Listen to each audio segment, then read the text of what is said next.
I've heard a ton of people out at the bar. They're all, like whatever line cook, and they're like talking to some girl, and they're like, "Oh yeah, I'm the chef over there." Yeah. Like, no, you're fucking not, dude. You're a line cook. Like, and you should be proud of that.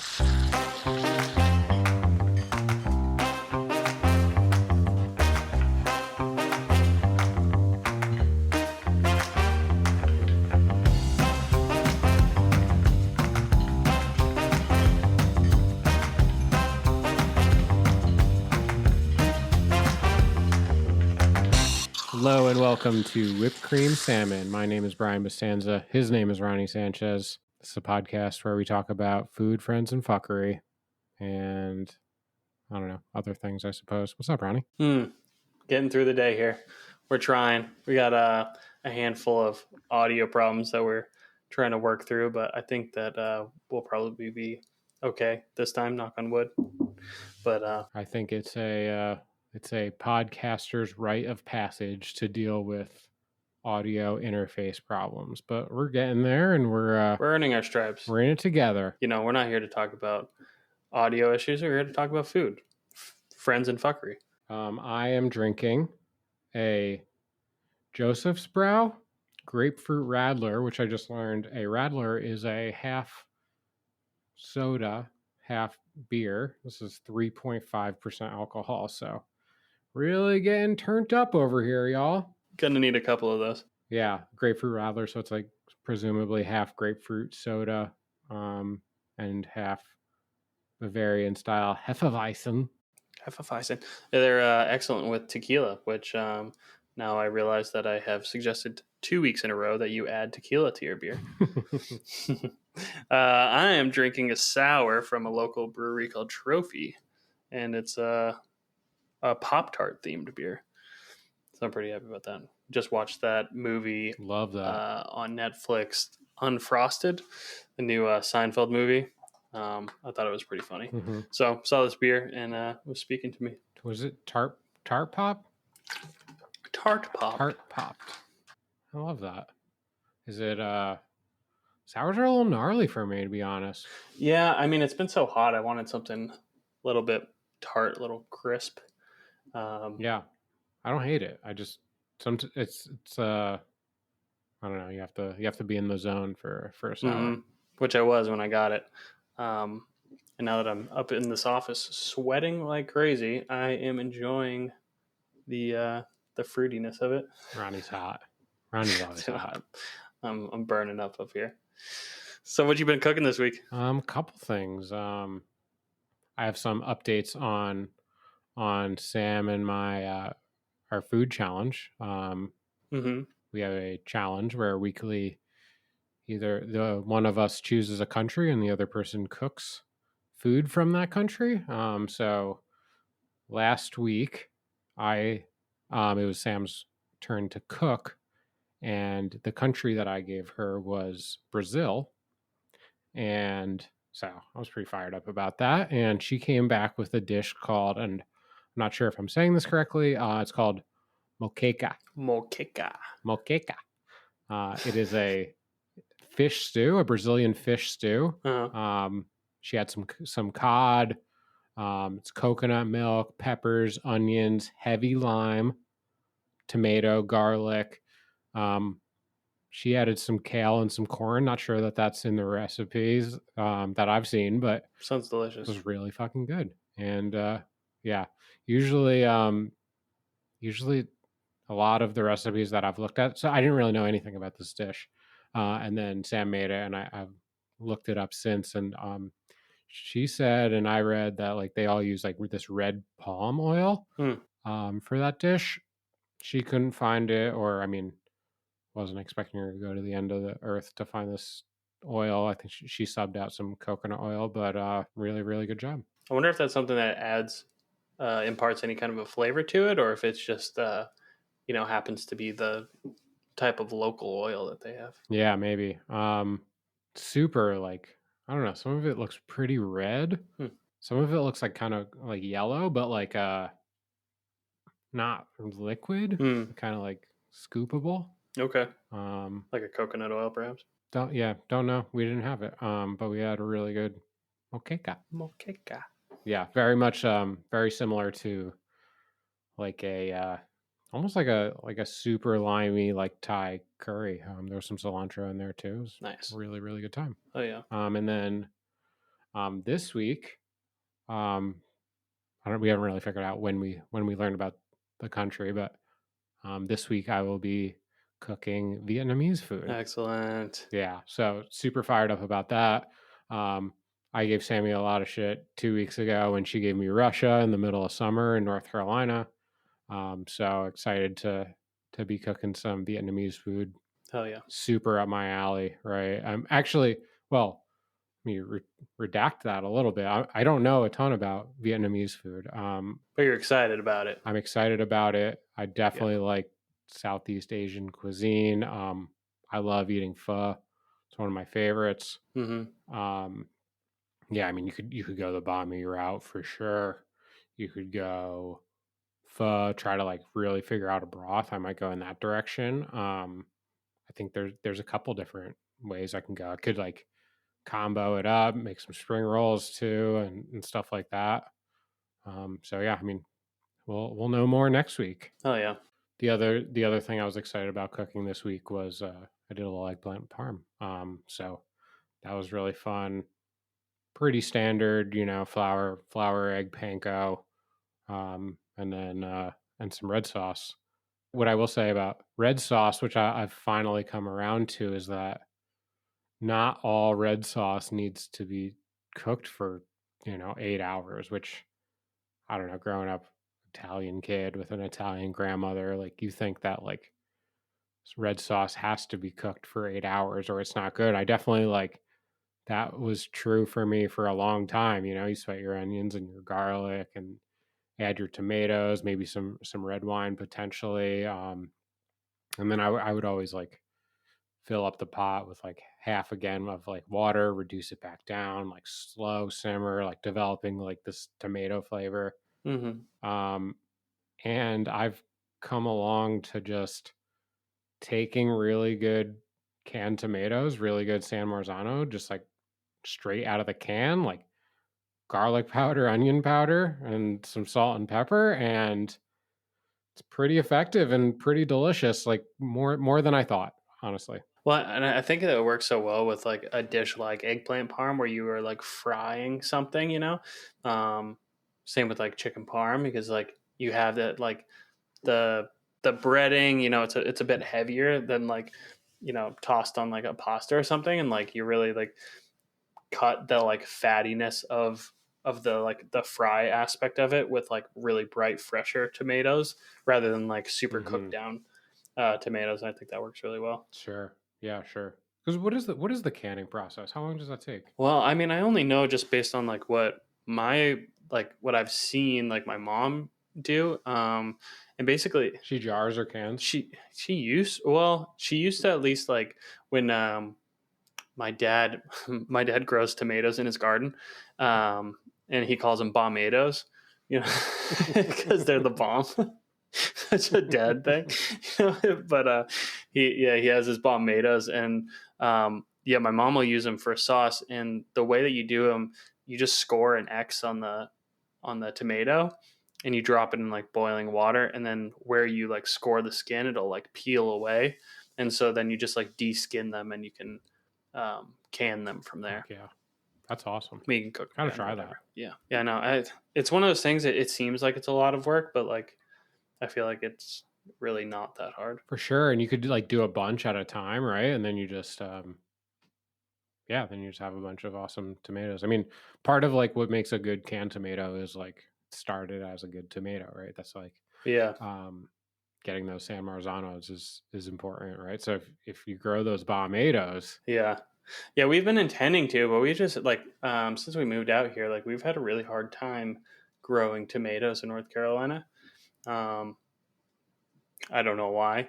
Just like I don't know, the summers get really really hot, so like I think it's pretty rough on the tomato plant, but We've got like a handful, but like not enough to can. I have a tomato plant in the back that's like crushing, Oh, really? but not producing any. No, it's not producing any Oh, tomatoes. shit. It's just like growing like crazy. Just Like the huge. plant is like doing great, Mm-hmm. but it's not producing anything. Yeah, But you really got to like prune them a certain way dude, to like maximize it. And I really don't know anything yeah, and about it. I don't go I don't go out of my way to learn it either.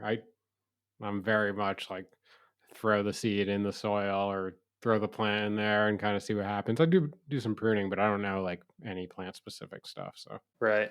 Yeah, we just I know we talked a little bit about it last week, but most of the luck that we have in the garden is from the herbs, which has been great. We made Thai food last week, but I also this week I did a grilled steak salad, a Thai steak salad, which is awesome because the salad it's like if the beef was the lettuce and then the herbs are like the toppings. yeah, It's like yeah, I got some like beef flank steaks and marinated those, seared them up on the plancha, and then just slice it, toss it in like a sauce of like fish sauce, sugar. It's like chilies. It's like pretty. That's kind of it, really. It's like and like a lot of lime juice, and then you toss it in with like shallots and Thai basil and scallions and cilantro and mint, fuck yeah. and it's just like super bright and delicious. So we did that this week, and then also I broke out the smoker again since we've been out in North Carolina. Been smoking a lot more meats. Actually, that's a lie. Since we've been in our new place, I had this smoker. I actually won it at work, and it's been sitting in my closet for years because I was living in an apartment and I couldn't utilize it. And not that long ago, we moved into a townhouse. And since we moved in here, I finally got to break that bad boy out. And we've been just like smoking everything on it. And I did a pork loin on there that I just did a dry rub. I made a barbecue rub with that. I threw some coffee in the dry rub, and it was delicious. It was awesome. Looked super fire. Mm-hmm. Looked super super fire. And then yeah, would you make a cubano after that? Yeah. So actually, our old chef Jack, I had sent him a picture of it, and he suggested I make a cubano with the leftovers, which was awesome because just earlier that day, Rochelle had brought home some like lunch ham and cheese, and I was like, "Fuck yeah!" So the next next day, I broke all that stuff out, and for Rochelle's birthday, just was it 2 weeks ago now, I had bought her a waffle maker, and so I made a cubano on the waffle maker, and I only had heels of the bread left, which ended up being like the perfect thing for a cubano. So I had a cubano bread waffle that looked hilarious, but it tasted delicious. It was super good. It looked really good. Mm-hmm. Looked really good. That's awesome. Yeah. One of my favorite sandwiches, cubano. It was one of those things like if anybody came home in that moment, they'd be like, "How fucking stoned are you right now? You eating you eating a pork loin waffle sandwich? What are you doing?" Dude, it was That's amazing. being It was resourceful so good. right there. It's gangster ass shit. Yeah, That's right. That's a kind of experience that you gain when you make family meal for 10 years. that's great. That's a great point because Probably more than that. The kind of things you come up with, you're like, I got this shit. a ton of times you come up with something out of nothing. And it's just a great thing. Well, I mean, and how many times are you like, oh, I'm gonna make this, and you go in the fridge, you're like, you don't have any fucking eggs left, and Rochelle's like, oh, I used them all for bread. I was like, we had 18 eggs in here. Like, what happened? It's just like, she's like, but It's like Rocky just I don't know. slugging down eggs.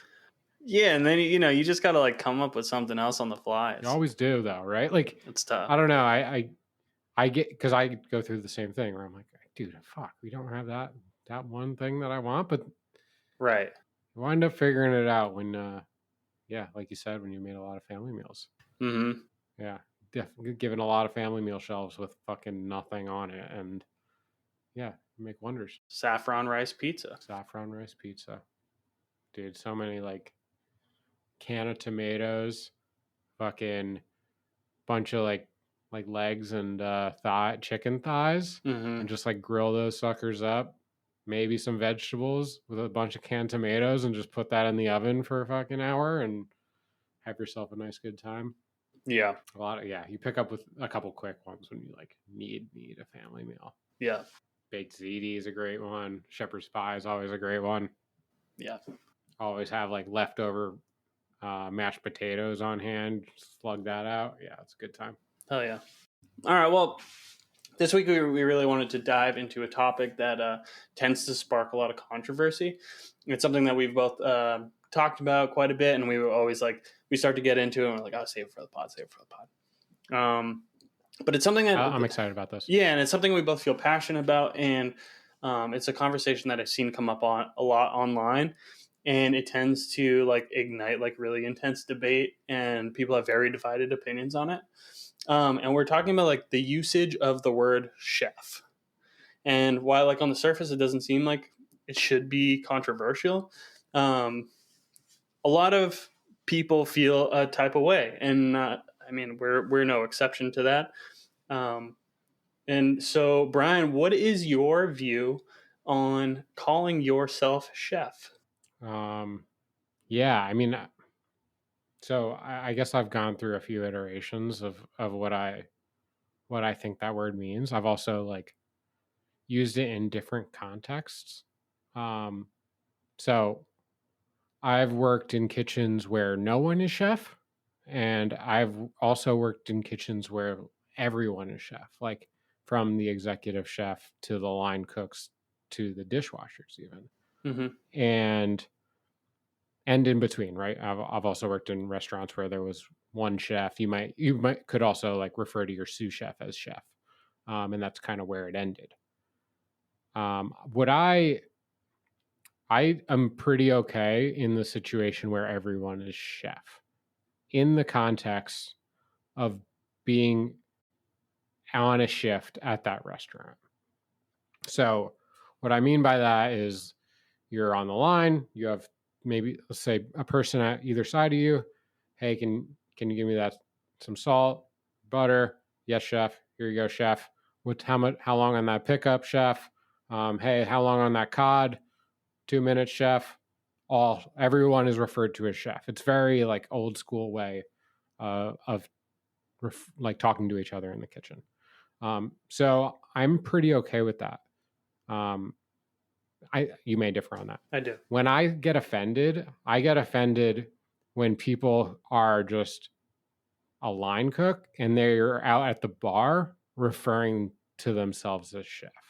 And that's when like because I feel like Mm-hmm.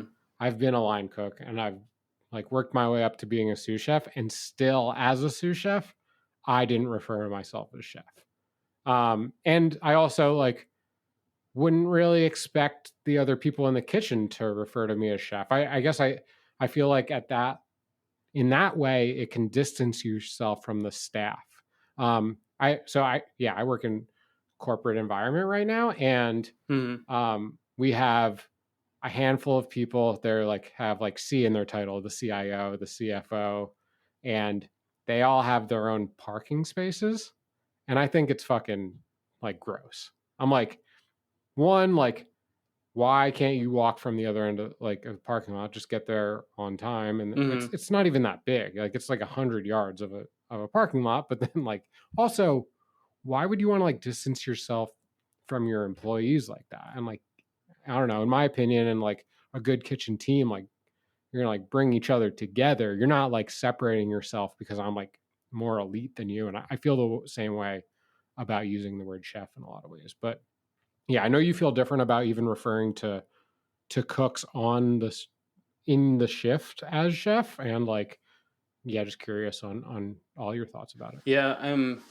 The like etymology of the word comes from like it breaks down like in non-direct translation, but chef literally means head, you know, and in a brigade like everybody has like different rankings, and it's just like the thing is like as a young cook, I never wanted to call myself chef, and I didn't want to like be referred to a chef because I felt like I hadn't earned that title. And so, you know, it took, you know, 10, 12 years to like move up to a position where I was like a sous chef. And none of the restaurants that I had worked in prior, and maybe that's the thing, is like, because like I had never experienced a different kind of restaurant where like people just called each other chef, you know? So it was always like something that I held in like really high regard. And I always thought like until my name is on my coat and it says chef on my coat, like I wasn't going to call myself chef because I didn't want to like cheapen that, you know? Yeah. Because it was something I held in like really high regard. Um, and then one of the restaurants I was working in that I was the sous chef, and it was something I took a lot of pride in, that like earning that title. And when our executive chef there left, they hired this guy. I'm not going to get into it right now, but they hired this guy that like he I feel like he didn't deserve the position for one, but that's aside the point. But he came in and suddenly everyone was chef. The food runner was chef, the server was chef, the dishwasher was chef, the manager was chef. He was calling fucking everybody chef. And like, I don't know, maybe it's like kind of petty that like maybe I was like, I don't want to say I was like feeling slighted, but I was feeling like definitely like my toes were being stepped on a little bit. You know, that I was just like, it definitely fucking bothered me. It definitely bothered me. You know. Yeah, that's super fair. I mean, and this is something that I need to work on. Like, I generally have a problem with myself Mm-hmm. self promoting. Like, that has nothing to do with like the way I feel about other people, but like there's a certain sometimes like I just get like uncomfortable just like posting on Instagram, just like being like, "Hey, look at me," because hey, you should check this out. And like, I don't feel any way. Like, I love when other people post stuff. And I'm like scrolling past other people's stuff. And I'm like, oh, that's so nice. I'm glad that you posted that. But like, there's something like in my core that like says, like, don't self promote like that. And again, like something that like Mm-hmm.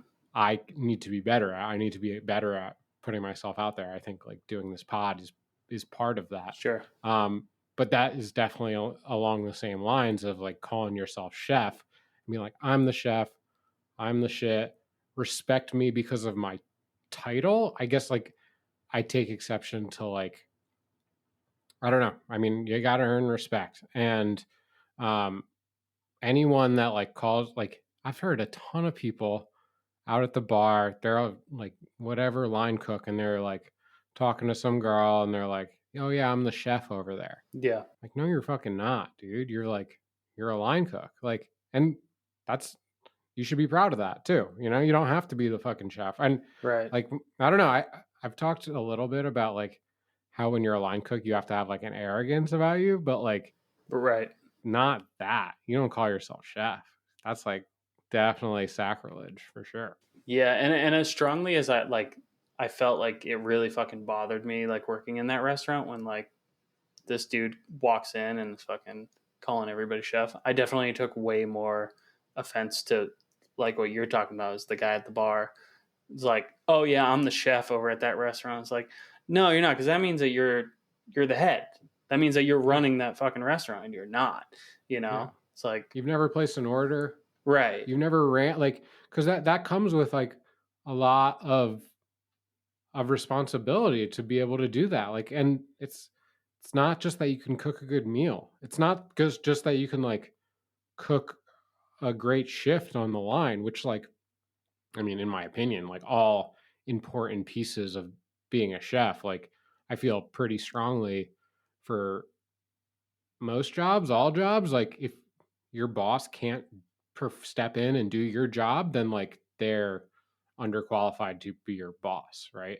100%.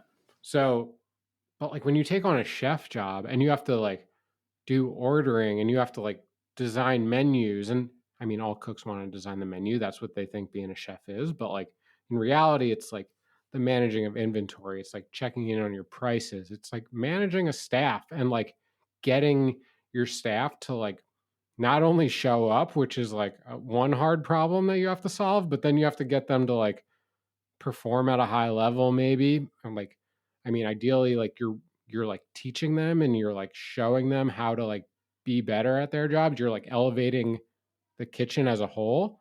And Right. I don't know. I mean, like if you're just like slanging pots and pans on a busy Saturday and then you take your apron off and you go home, like that's not being a chef. Certainly not. Yeah, and this is I actually had the, I've had this conversation many times, but yeah, even one of my best friends, like we've gotten into kind of heated arguments about this because he was the one that he would always call himself chef and get in this argument. I was like, dude, you're not a fucking chef, you're not. But like you are a line cook. You don't run that restaurant. He's a line You cook. don't run the restaurant, and you should be proud that you're a line cook. But like, I just always felt like that it would cheapen like what I would like striving to be and working towards. You know, it's like it takes a long fucking time to reach that. Um, and obviously, like once you reach that level, like your work isn't done. You know, in many ways, like that's when things begin, like for your career, really. Do you think that so nowadays there's kind of a lot of different new paths to like being a culinary professional, right? Like one of them is I see people, just doing content creation and like being like an Instagram like personality. Are there other paths to calling yourself chef than traditionally going through a restaurant and like can you cuz okay, so I've also worked at like the catering company, right? Catering company just, you know, Mm-hmm. bought some trucks, got a little kitchen ready to go. I mean, there's a lot that goes along with that, right? Like I'm not arguing against calling like chef at the catering company chef, but I I'm acknowledging that it's a very different thing than like being in a restaurant running a staff of line cooks. And what Sure. are the other things that can be considered chef in your opinion? Yeah, it is tough. Like, you start to like muddy the waters because technically you could just like buy your way into being the chef. You know, it's like, well, I bought this restaurant and I serve the food, so I am chef. Counts. It counts. Yeah, I mean, I don't. I'm not gonna say that you're not if you're running the place. You know, I don't know that there's like it's not like you have to take the bar exam, you know, and then you're like a lawyer. You know, it is kind of like a muddied watered thing. Yeah, I don't know. It does get complicated when you start like looking at like different aspects of that. You know, you have like the home cook that says like, "Oh, I'm a home chef." It's like, okay, sure. It's like you cook for your family. Um, Man. you're in your own home. You can call yourself whatever the fuck you want. Like I don't really have a super strong opinion about that. I think you're wrong, but I don't. But you can call yourself whatever you want. What about like the super like gangster like TikToker, Instagram personality that like makes like crazy fucking dope shit? What about that? Yeah, that's see that again. It's like because again, if you go back to like the origins of the word, that you're like the head of a brigade. Um, you're on your own. You're a content creator. If you want to use chef in your tag name or your username or whatever, I think by all means go for it. It kind of strays away from like really like what I feel strongly about. It's kind of more specifically to yeah what we're saying. It's like the line cook at the bar calling himself chef, or you know, being in the restaurant and like everybody's chef. That like that still bothers me. If that's how your restaurant is run, then like uh, that's if that's what works for you, then by all means, you know, everyone's entitled to their own opinion, but I don't have to agree with it or like it. Yeah. I mean that's fair. I mean and I think that that is where we differ because to me like at a super high end place like there's a different level of like professionalism maybe. Mm-hmm. Maybe I don't want to say professionalism. I'd rather say like a different level of execution. Yeah.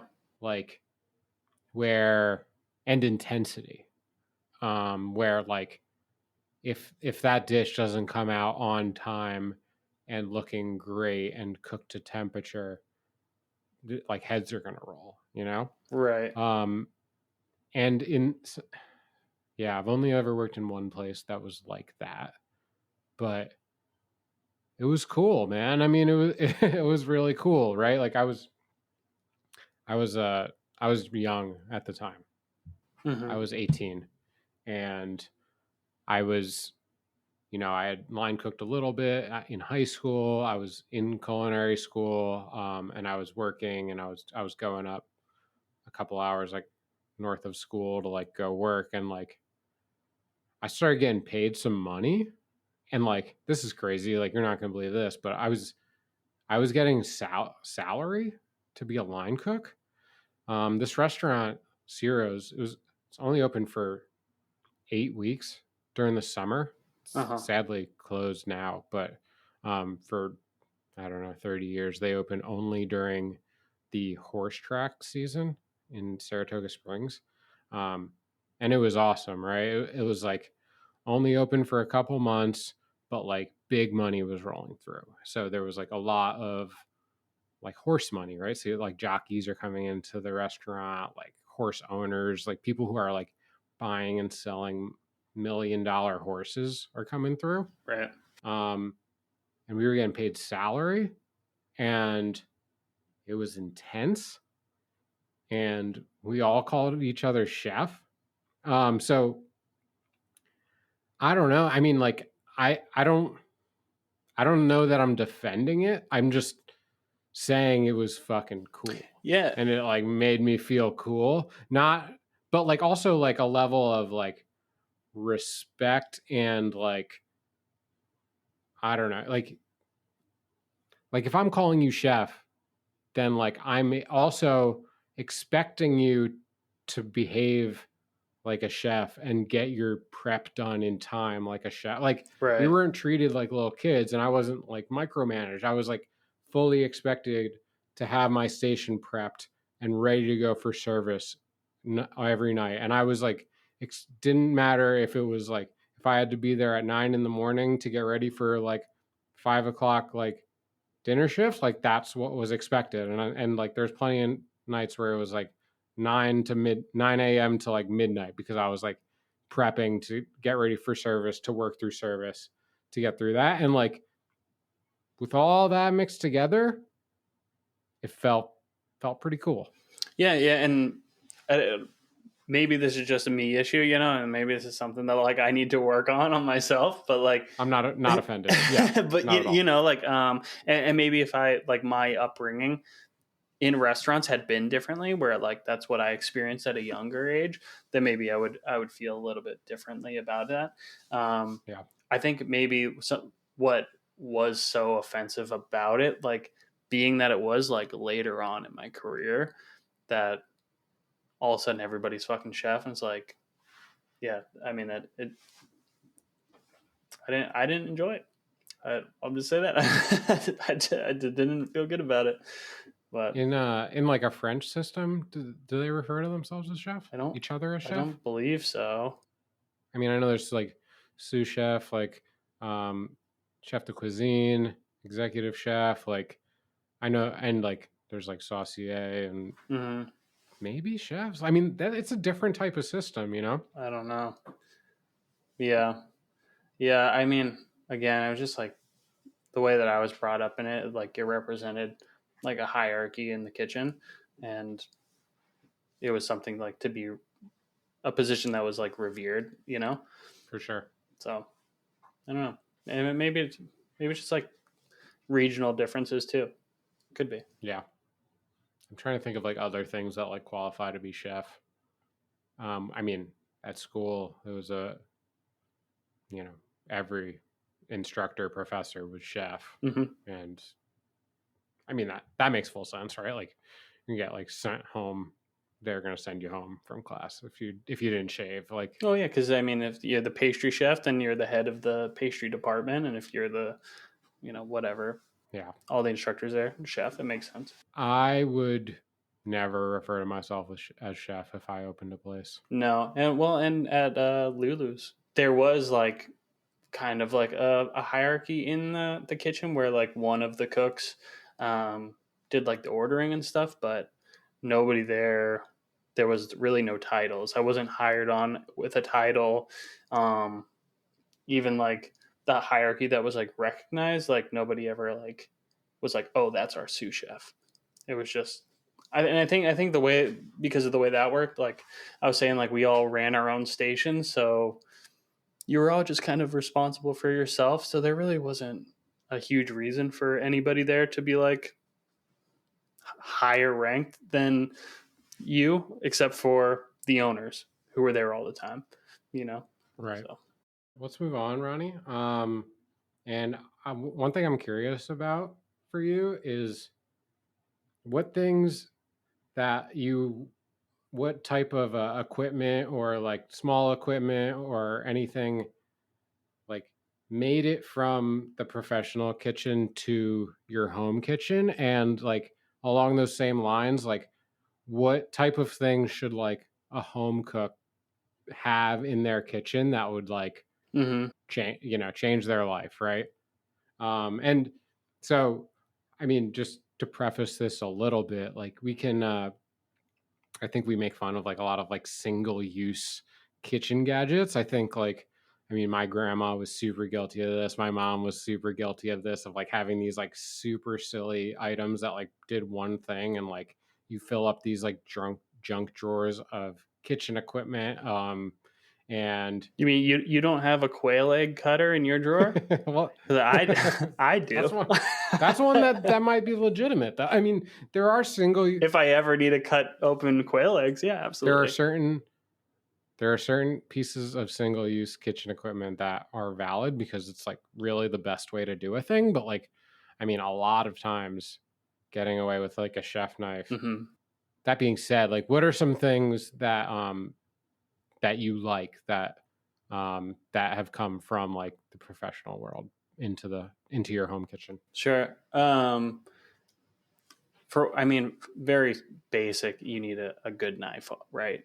I mean, Yeah. you need, if you're gonna have one knife in your house, it's got to be a chef's knife. 8-inch, 10-inch, whatever you feel comfortable with. You got to have a chef knife in your house. Plain and simple. It doesn't have to be like a $300 Japanese knife either. Like No, those like $20 like Forstner or Victorinox, like that's what I used for forever. yeah. It's like it sharpens really Yeah. easy, like, and out of the box, those things are crazy sharp. Dude, you go over to the like Chef Warehouse type store or Restaurant Depot, whatever they call it, the one by you. Yeah. Pick one You up. go pick up one of those, like, what do you call it? I call it Victory Knox. Yeah, something like that. Something like that, right? They're $20, maybe $30, plastic handle. Some of them have little wood handles. They're fine. It's not the best knife you'll ever use, They'll last forever too. but it'll be great. And honestly, like in my career in the kitchen on the line, I was like into getting like the high end Japanese knife, and I wound up being like, I don't even want this on the line really. And what I wound up doing like towards the end there was like I'd have my Japanese knife, I would use it for prep, but then like when it came to like slanging stuff on the line, I would like take out my shitty knife and just whatever with it, because um, I thought it's nice to be able to like kind of toss it around a little bit and like not worry about it. And if it falls on the ground, like whatever, wash it off, it'll be fine. Mm-hmm. Sharpen it off and you'll be good. Whereas like you don't want to do that with your nice $250 Japanese blade. Not even close. No free ads, but chefknivestogo.com, they sell great Japanese knives. I bought several off of there, and you can get some at like really good deals. If anybody's looking for a good chef knife, Japanese handmade, like they have so many like really obscure knife makers or brands. I don't even know, they're in Japanese, so I really don't know if it's a well-known name or just some guy making them in his house, but I have a few of them and they're incredible. I love them. Nice. Next, definitely you need a good saute pan. It should be heavy. One of my old chefs, he told me, he's like, if you're buying a saute pan and you're wondering if it's a good pan, hold it in your hands and ask yourself, if I hit someone in the head with this, would it dent? And if the answer is no, then it's probably a good pan. That's what. if That's awesome. if you can bend your pan in your hands, do not buy that pan or get rid of the one that you have. I'm probably guilty of like not having as nice of cookware as I should, honestly. I have like Mm-hmm. I have a big it's a 10-inch cast iron, and then I have like another smaller cast iron than that. Mm-hmm. And then I got one of those like saute pans that like every restaurant has that like are bowing in the bottom, and I have an electric stove at the house, so it's just like I barely use it, to be honest. I do have like a Yeah. large nonstick that is well past its nonstick life. Mm-hmm. So whatever. That it is what it is. You cook in the cast iron the most, you think, or which one do you use the most? Yeah, probably the cast iron the most. Probably like the larger cast iron. Um, There's some like really expensive cast irons, but like I think we have it's just the Lodge brand one. I think they're like $25, maybe $30. You buy them at like your local sporting goods store, even, and they're great. um, you're big on the seasoning of your cast iron pan?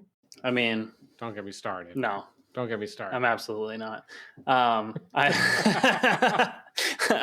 the way I feel about it is if you use that thing all the time, which I mean, we cook in our cast iron easily 5 days a week. Sometimes 5 days a week, sometimes 2 times a day, 5 days a week. Like we use it a lot. So Yep. as long as you're using it, a little soap and water in there, like I really don't feel like it hurts it. We do have like a chainmail sponge. Yeah. It's like a silicone sponge. It's like wrapped in actual chainmail, and use that to scrub it out. If I hit it with a little bit of soap and water, if it's like really bad, and then I just throw it in. I've got like one of those like air fryer toaster ovens. It's pretty big, and I'll set it on low, like 200 degrees. And I'll just throw it in there for like 30 minutes to dry it out. But that's like, I do pretty minimal maintenance on that thing just because we use it so often. And I don't really see if I wasn't going to use it often, like if it was something I pulled out like every once in a while to like sear a steak on, then it would be different. But I use it constantly, so I really don't see the need for it. Yeah, and we're probably gonna offend a ton of cast iron fanboys stands out there, but I I know. don't really need it to be seasoned in any way, right? Like, I mean, generally, like the way I use it is like I'm searing some meat off, and then I'm gonna like deglaze with some liquid, right? And then I'm gonna like cook it down or whatever. I don't know, man. I mean, to me, like you use it, you wash it, and then it's like good to go. It's just like a sturdy pan to use. I mean, Right, and you're like seasoning it to like keep it from like rusting, right? I mean, obviously, I guess like make it like non-stick too, like, but I don't know. I just yeah, I thought that was the point, to make it non-stick. But my point is that like I want it to stick because that's how you get the good fond on the bottom of the pan, and that's how you get like that's where all the flavor comes from in your sauce. Like right. if it doesn't stick, then you have nothing to work with for your pan sauce. And you're not like washing your pan to the point where it's like dry, like it looks super dry, and then you're cooking on that either. Like, I mean, You can get away with wiping it out most the times, and sometimes you got to hit it with something, and don't care yeah. either way. I feel like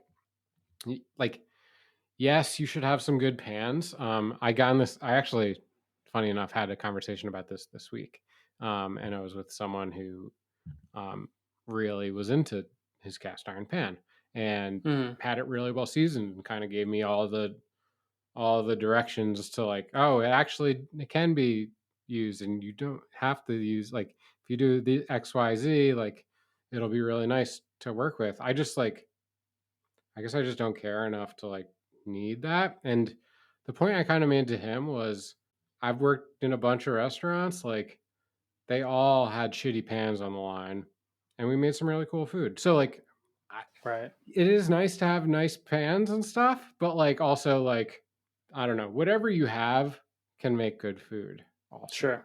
And I don't know, I wouldn't want to like deter people from like cooking because they need to have this like nice like pan. Like those like shitty stainless steel pans will do the trick a lot of times. Is it the nicest thing to work with? Definitely not. But like you're not. It's not gonna like if you have a really nice pan, it's not gonna make you a good cook. No, no. It's the Indian, not the arrow. You Yeah, gotta have skills to, to back it up. that's a great My one. my favorite pan though is I have my carbon steel wok. Hmm. I loved using that thing, Yeah. and that you do need to maintain more, I think, than the cast iron. What do you do with that? Well, because it's carbon steel, so it will rust super fast. But it's no different than like a carbon steel knife. Like it is superficial rust that like will wipe off. But mainly, you just got to like dry it really good, and then um, you can oil it a little bit, and then you want to season your pan before you cook with it. So you want to like oil the pan, swirl the oil around in the pan, and crank the heat really high until your oil starts smoking, and pour that oil out. And then I take like a paper towel and kind of dry it out, and then go fresh oil in that, and then you're good to go. I keep wondering if I'm doing the flat top stuff right at all because I don't know. I get it pretty hot. I throw some oil down on it. I wipe it off. It gets black quick, right? Even if it's like super clean, like you see the steel, and then Mm-hmm. you crank it and you pour some oil on it, and like starts to get that like charred, that look, that dark look to it. And I'm not like offended by that really. Like I cook on that. Um, but I don't know. Then I've worked at places where we like had those grill bricks and grill bricked every single night and had like a super shiny like grill at the end of the day. I've also worked at places where you kind of like didn't do that as much, you know? It's a different flat top though, right? Like your Blackstone, it's more of like almost like a cast iron, or like, because it's not really cast iron, but To me, it's just like a restaurant flat top. Like oh, it is. Okay, so it's like stainless then, or I'm gonna look it up. I'm gonna look it up I right don't know now. what okay.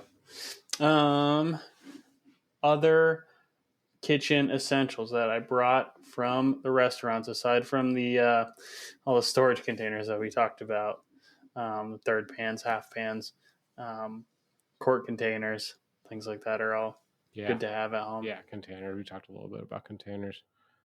Ceramic coating. It says Mm-hmm. that's what this is. I'm not sure. Mine is like 10 years old, right? Okay. When my coworker gave it out to me, he had already been using it for a decade. So mine probably just doesn't have that. So it's got to be some kind of steel with a like a non-stick ceramic coating on it then.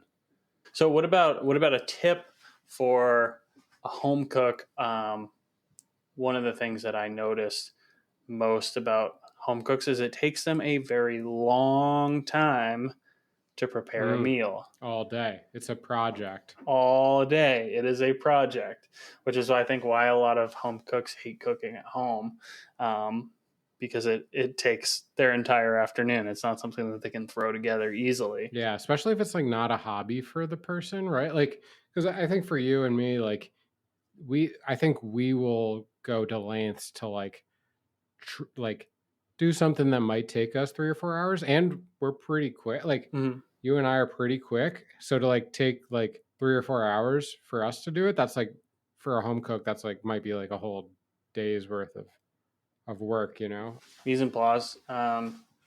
For those that don't know, mise en place refers to getting all of your prep and tools and everything that you need to cook that meal out and ready and in an orderly fashion, so that you're not like doing circles in the kitchen, like going in and out of the refrigerator 100 times, like getting like in and out of your drawers, trying to find like different tools.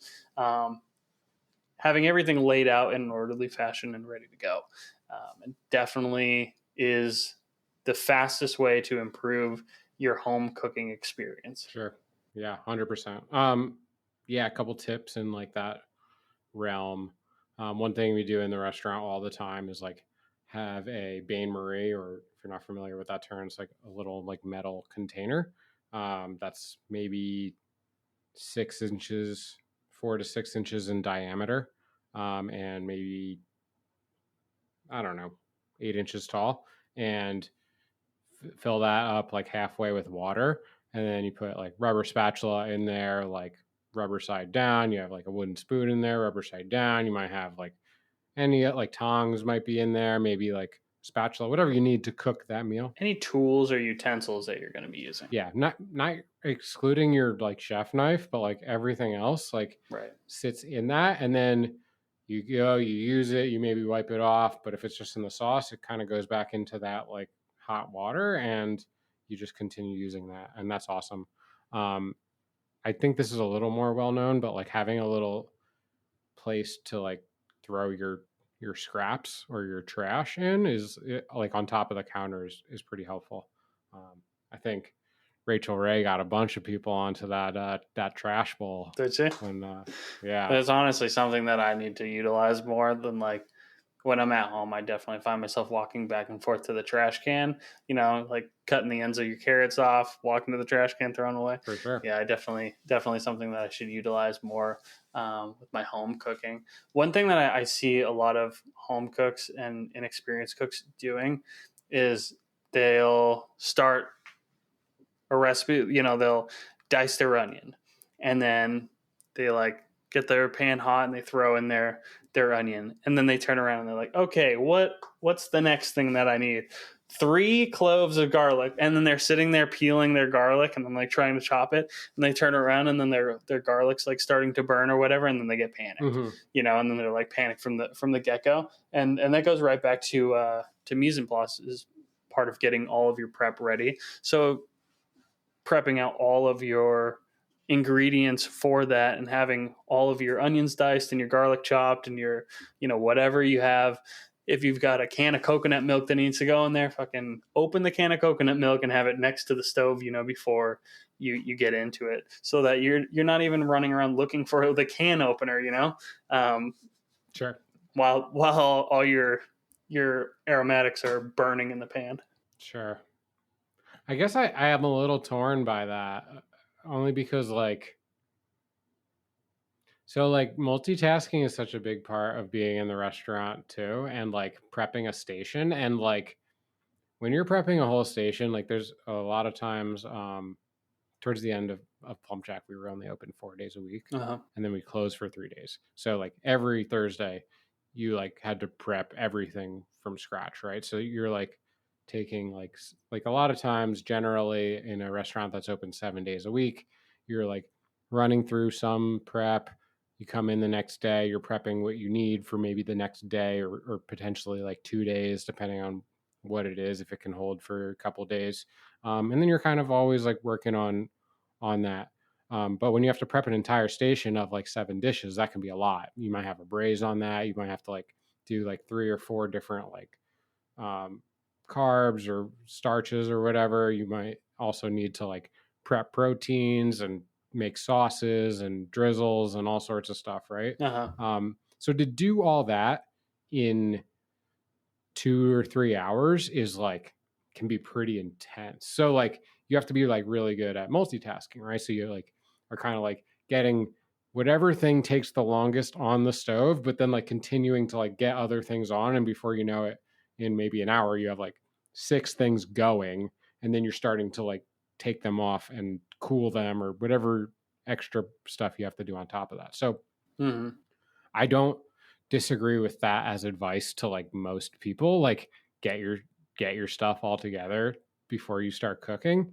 But I am guilty of cutting stuff as stuff is coming up to a boil as well. Yeah, I mean, you've earned your stripes though. Yeah, no, for sure. Like if you're gonna peel 3 cloves of garlic and cut them, it's gonna take you 30 seconds. Yeah, it's not gonna take you 6.5 minutes for sure. Yeah. So it's just a different experience. Well, I think that brings us, Ronnie, to this week's idiot sandwich. Let's go. What are you? Idiot. You stupid idiot. I'm an idiot sandwich. You're an idiot. Of all the idiots You stand alone. Let's see who's wearing the apron of shame this episode. Ronnie, what do you got for us? I was working with this kid. I think his name was Keegan. He was from like Arkansas or something. He had a super thick accent, and this kid was a real character. He came in and he had 1,000,001 stories about all the experience he had as a cook, and he went so far as to say that he was the private chef for some big celebrity, and I can't remember. Jamie Foxx. He said he was Jamie Foxx's private chef.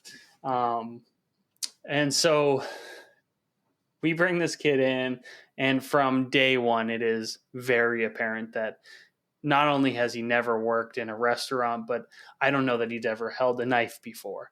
And you know, he was a lovable kid, but he was a kook for sure.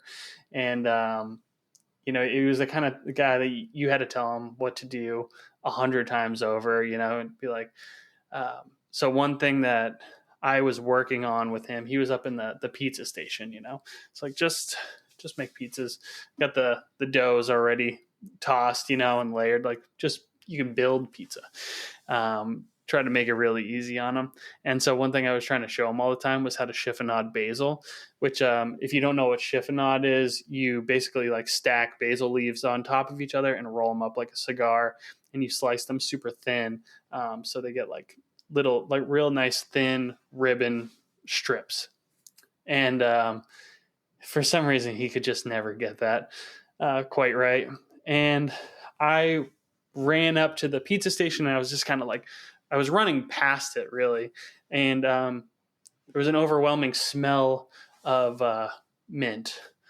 And I walk by and I stop in my tracks, and I stop back and I look at him. I was like, Keegan, what are you doing? As he is cutting into this mountain of mint on his station. I mean, he's cutting just an egregious amount of mint, and he's not chiffonading. He's just like rough chopping this.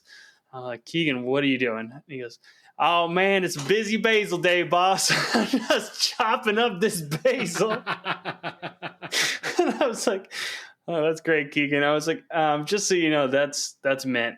And he looks at me, he's like, oh man, you mean you had me do all this for nothing? I was just like, yeah, man, I don't know who told you to do that.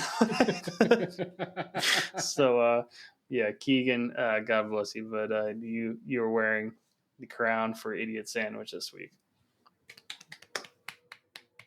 Great job, Keegan. That's awesome. I also have an Idiot Sandwich this week. Who you got? And part of doing this pod is coming on here and being vulnerable. So this week, Idiot Sandwich goes to yours truly. Here we go, Brian. All right. And it's not only being vulnerable because I'm the Idiot Sandwich. That's the easy part. The fun part is getting into why I'm the Idiot Sandwich. So a couple little backstories before we get to the story, which is the restaurant that Ronnie and I worked at together was definitely a party house, right? Chef was a party animal. I was a party animal. Ronnie was a party animal. And we were known to close down a couple bars. And many of us has also participated in other extracurricular activities. One thing that you often have in commercial kitchen is a whipped cream cracker. So let's go into a couple other pieces of information. When you have a whipped cream canister, and it is about, I don't know, 1.5 feet tall, you take these nitrous containers and you put your cream into the canister, and then you charge it. So you screw this thing off and screw the top onto it, and the nitrous shoots out into the whipped cream canister and blows it up. And that's how you make whipped cream or charged whipped cream, right? If you take that whipped cream canister and you don't put any cream into it, and you crack maybe 1, maybe 2 canisters into it, and you put that to your lips and you suck it down, Well, it turns out you get a little high from that. Another little bit of information is when you do that and you're getting pretty high, it's super good time for one. Also, you can get to this point where super euphoric, and then we call it fishing, and that's when you kind of start wobbling, right? And your knees get a little weak, and it's a little hard to stand. And the high probably lasts for, I don't know, 30 seconds at most, maybe, less than a minute. Certainly, you're definitely killing a ton of brain cells. But anyway, one of these nights, Saturday night, busy night, chef happens to be in a really good mood, and he comes out with a box of these whipped cream chargers, right? There's 50 in a box. Start handing them out to all the line cooks, right? So, hey, Ronnie takes one, Brian takes one. Everyone who's there is taking some whippets, and we're closing. So we're scrubbing down the line. We're, all the ovens are off, turn off the fryer, everything like that. And I'm standing there on what I remember to be like a fairly clean station. And I think I charge up a couple of these suckers and suck this down, hold it in for as long as you can hold it in. And I begin going through the fishing process, just looking like a fish out of water, flopping around. I'm standing, but I wouldn't really be standing for long. And I mean, this place is so nuts that like the front of the house manager like walks in, like looks at me, like standing, wobbling, like kind of like super like fucked up on the line, and like doesn't even blink an eye, keeps walking to the dish pit, and then like goes back out to the dining room, like it's so casual. And yeah, and so I take a big hit, and then I start wobbling, and I start going down, and Ronnie winds up catching me as I'm like leaning about to like fall into the fryer. So yeah, from my perspective, we were like facing each other. We're standing like between the lines, and Brian takes this whippet, and he's like looking at me, and he's kind of like giggling, and then all of a sudden his lips turn blue, and he starts getting a little weak in the knees, and I like step towards him, and I give him a big bear hug, and his head, he just kind of like goes limp in my arms, and it held his head to my chest, and one of the managers walks by, and he's like, "Is he okay?" And I'm just kind of like patting him like I'm burping a baby, just like patting him on the back. I was like, yeah, he's just having a little bit of a hard time right now. He's like, all right, get fucked. Yeah, so congratulations to me for fishing out on the line. Congratulations, Brian. Enjoy your sandwich. Yeah, that was maybe embarrassing. I don't know. I don't even really remember feeling embarrassed from that. I feel like that was just kind of part of that era in my life, and I don't know. Maybe we'll get some whippets on the pod at some point, and we'll fish out for the audiences. You got to do it in person so I can catch you. Yeah, I'd like that. All right, guys, that's all we got for you today. We hope you enjoy hanging out with us. If you did, please subscribe. And yeah, we're really excited because we are going live next week. You guys will hear this later on, but yeah, it's been really fun putting this thing together, and yeah, we're excited to share everything we got with the world. So thanks again. We love you guys. Thanks, y'all. Talk to you next week. Cheers. Bye.